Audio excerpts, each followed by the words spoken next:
Domestic violence and domestic homicides are major problems across Canada. We have to find a way to work together and prevent these tragedies. This conference, I think, is an important beginning.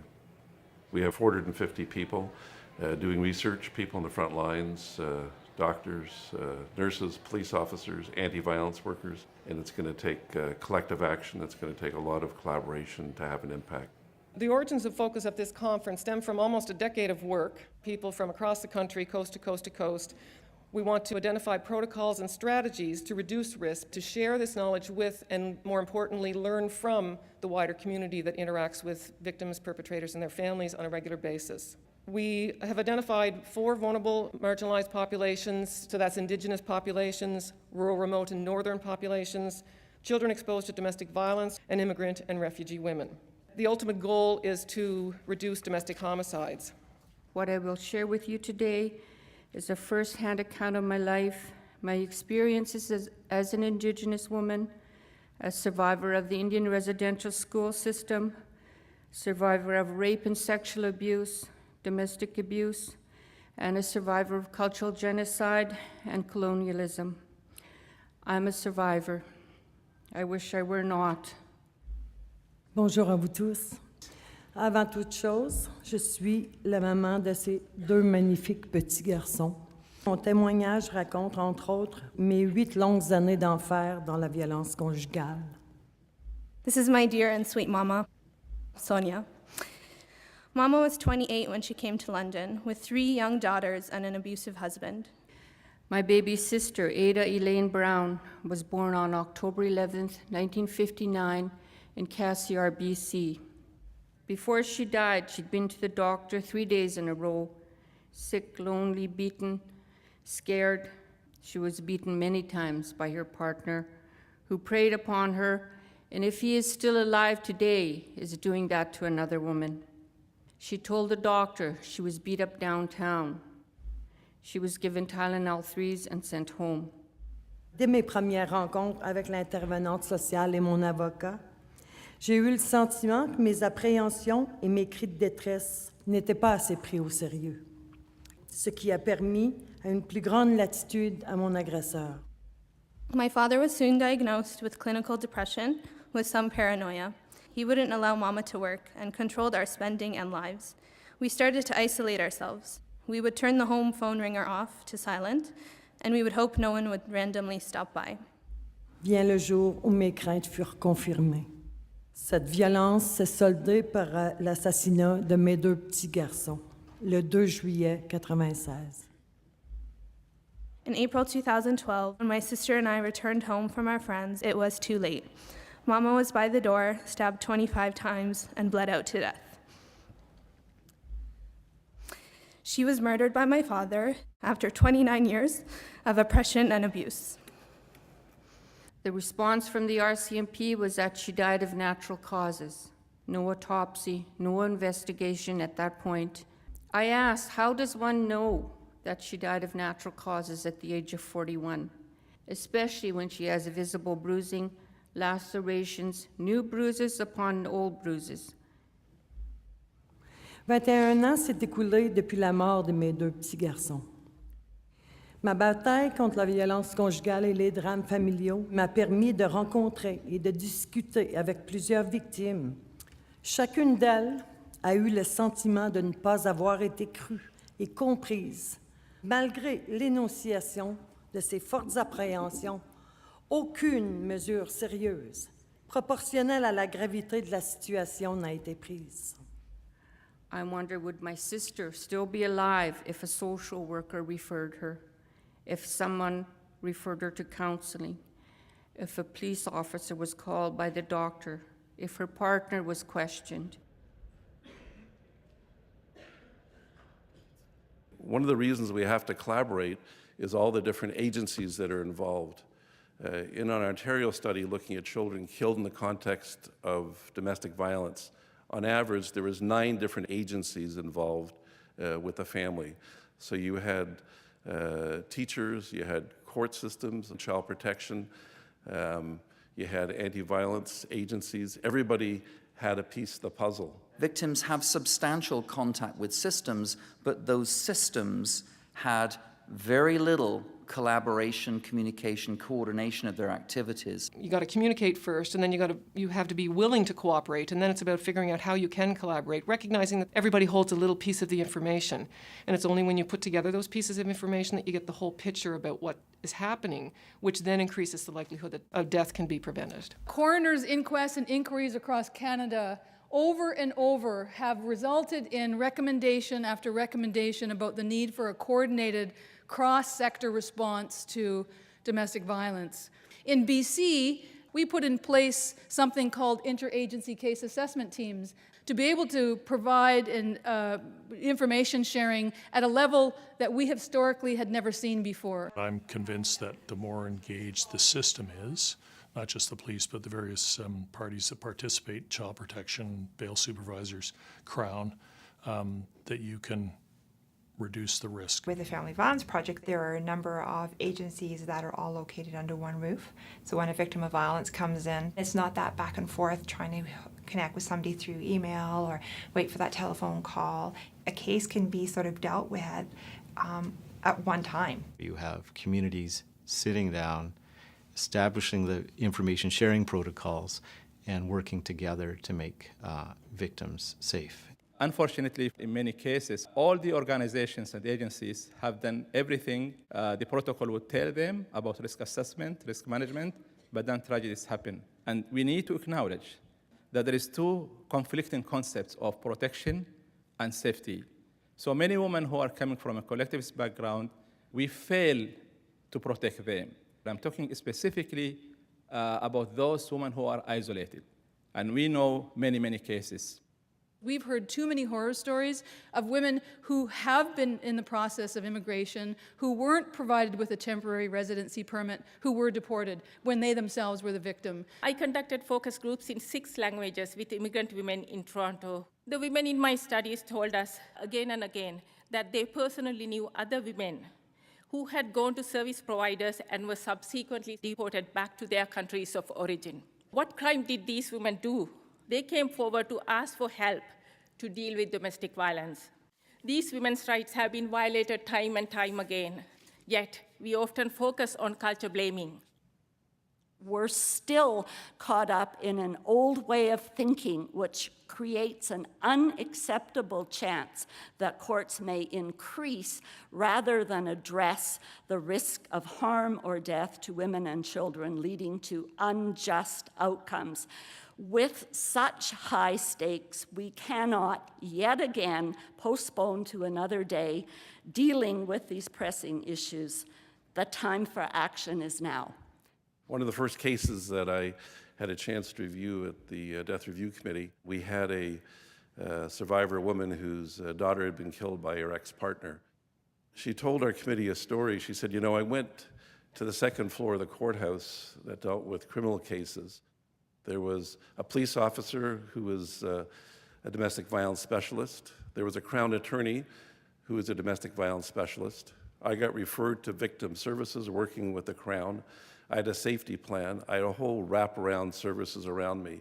I then had to go to the third floor in the family court where I met a judge who said to me that if I was going to have custody, my job was to be a friendly parent. My job was to promote contact with my ex-partner who I'd seen as very dangerous. And she talked about how predictable and how preventable what she experienced was, and her voice always remains with me, it haunts me. We know that children can be killed in a variety of ways in families, such as by interfering in the violence with a parent, or usually mom, or because one parent wants to seek revenge on another and kills a child. Some of the difficulty is that after separation, there's a perception the risk is gone because they're separated. And I think that's not the case necessarily. And sometimes when families are in family court, there's a requirement that children have a relationship with both parents. There's sometimes not a sufficient risk assessment or safety plan developed for children who are now, post-separation, seeing that parent independently. We have a role in helping children to safety plan independent from their parent. We want children to understand that they can help themselves and their mom most by not intervening. They may have a strong need to stop that fighting, to intervene to protect the parent that's being harmed, but there may be other ways they can help, like getting to a phone that's not where the fighting's going on and calling for help. Anyone that works with victims or offenders has those sleepless nights. You're thinking, what is going to happen tomorrow? Is that guy going to do it? Is he going to kill her? Is he going to abduct her and the children? A proper risk management plan should be monitoring, supervising, treating the perpetrator, but also making good safety plans for victims. I think in terms of prevention, being properly engaged with the accused, meeting with them, talking to them, allows us to stay on top of what's going on. You know, it's recognizing, oh, this is the guy we really, really need to pay attention to because he's going to do something dramatically bad. This is a risk management plan. If we can't address these 4 areas, we haven't actually got a risk management plan in place. We have to think about monitoring strategies, supervision, controls, restrictions, what treatment or rehabilitation recommendations we're going to make for the perpetrator, and how are we going to enhance the victim's safety. A lot of abused women oftentimes were underestimating their risk of being killed. They would tell me the story and I'd think, oh my goodness, it sounds way too much like one of those homicide cases I reviewed. But yet, I'm more scared than she is. The danger assessment was developed to help women recognize the danger in their relationship and ideally coming to that realization herself. This does give me some backing to push the system more. Then we developed the My Plan app. It tailors the safety strategy to her level of danger. You actually see your own roller coaster ride. We're trying to develop an Indigenous version of My Plan for immigrant women, for same-sex female couples, for healthcare providers. The safety planning needs to be contextualized to her situation, to her culture. We can imagine the impact that physical isolation has on those at risk of violence. You're being abused, and this is what's outside your front door if you're to leave. No neighbors to hear an assault occurring. No one to intervene or call the police on your behalf. If you live in the city and you choose to leave a relationship, you can get a house across town. You can keep your job. Your kids can still see their friends, maybe go to the same school. If a rural woman leaves a relationship and stays in her community, her ex-partner often knows where she lives. So what we see is women who are choosing between staying in the relationship and going very far away, where they're giving up connections with family, friends, their job, and often their culture. We're working to do an app. This plan's a little bit unique because it was specifically based on evidence from research on rural women. Ours is called Strategies for Staying Safer, and it's the play on words because we don't want to encourage women to stay. As soon as they say yes. The reason we went ahead and actually developed it is because if she decides, you know what, he's apologized, he won't do it again, he's promised. There was nothing for them. You'd go, okay, well, go back and good luck. And so it was just that sense that we have to do something to help them do what is doable for you at the time being.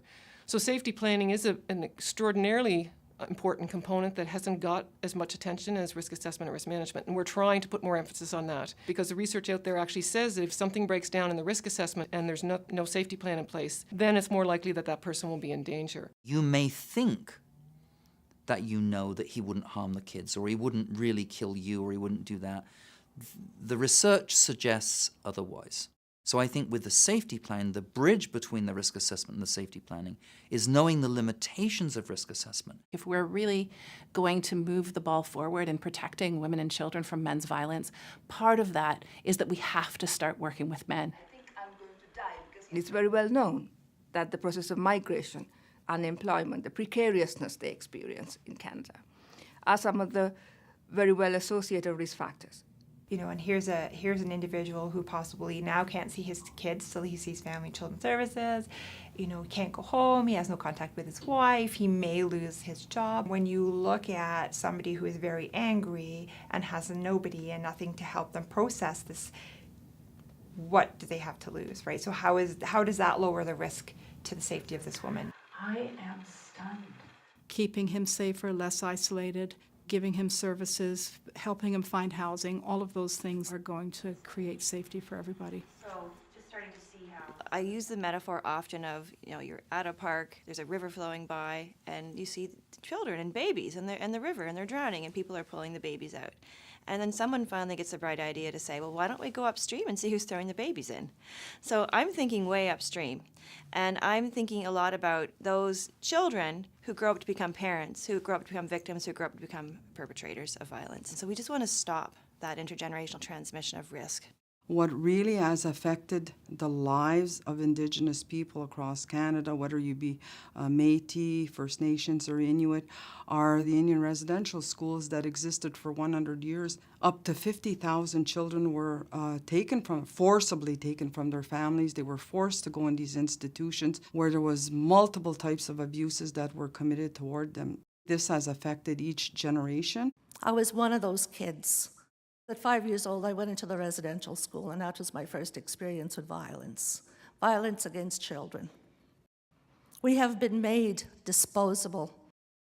There's a specific form of racism that is directed and reproduced from one generation to the next against Indigenous people.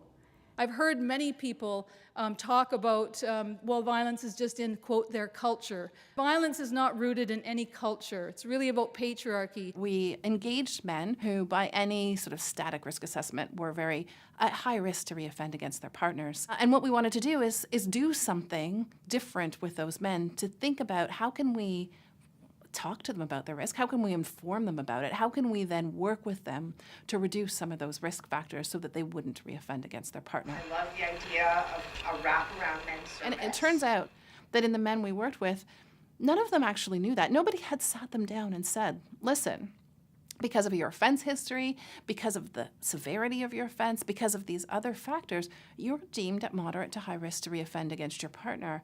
Let's talk about that. And so that conversation was a very powerful conversation. There's been a radical rewriting. Over 1 and 2 year follow-up, we cut the rates of domestic violence reoffending in half, as we cut the rates of general violent offending in half as well. I have learned so much. I'll hear your words in my head forever.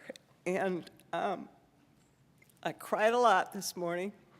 And I told somebody today, I guess when I stop crying, that I ought to get out of the work. I have opened my heart and soul to you so that we can better understand each other. I ask that you take this gift I have given you in my story and share it with others, person to person, heart to heart. En mon nom, en celui de mes fils et de toutes les victimes qui ont si injustement perdu la vie, je tiens à vous dire du plus profond de mon cœur un immense merci pour vos innombrables heures de travail. Vous avez vraiment toute ma reconnaissance. We're so far beyond just working as individuals in different sectors. The only way you can get innovation when you have people really sharing ideas and perspectives. We don't have time to wait. We need information as it's being developed. We need a pilot project that's happening in one part of the country to be shared in another part of the country that may be relevant. When people go home, they're going to have all kinds of information, all kinds of emails and cell numbers to maintain those connections and build new partnerships. We hope you never give up. We hope you continue to light candles rather than curse the darkness. Thank you all for being here.